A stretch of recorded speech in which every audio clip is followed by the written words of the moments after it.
Assalomu alaykum, hurmatli kimyogarlar. Sizlar bilan bugun Mega Kimyo 2022-yil yechimlarini davom ettiramiz.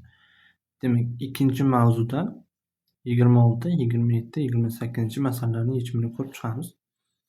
26-masalaga qarasak, azotga nisbatan zichligi 0,143 ga teng bo'lgan gazni aniqlang.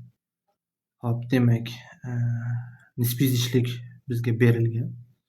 Nisbiy zichlik D harfi bilan beriladi. D azot teng azotga nisbatan zichligi 0,143.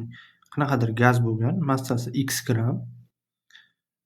O'shani azotga nisbatan 28 ga bo'lingan bo'lsak, 0,143 kelib chiqqan ekan. Demak, x topmoqchi bo'lsak, 0,143 ni 28 ga ko'paytirsak, 4,004 gram kelib chiqdi. Demak, bu gazimiz bizga geliy. To'g'ri javobimiz D javob. 27-savolga qarasak, geliyga nisbatan zichligi 9,5 ga teng bo'lgan gazni aniqlang degan.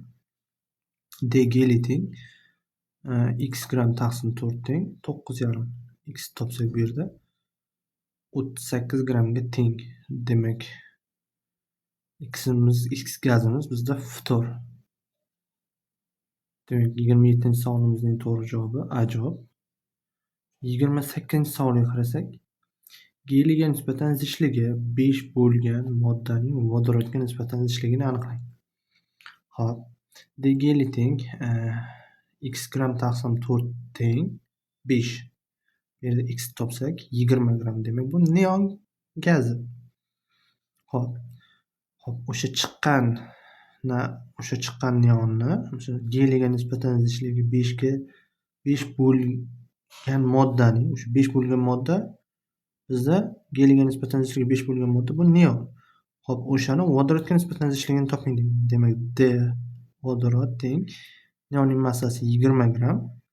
O'shani vodorodning massasiga bo'lamiz, 2 gramga teng. Bizda 10 kelib chiqadi. Demak, 28-savolimizning to'g'ri javobi B javob.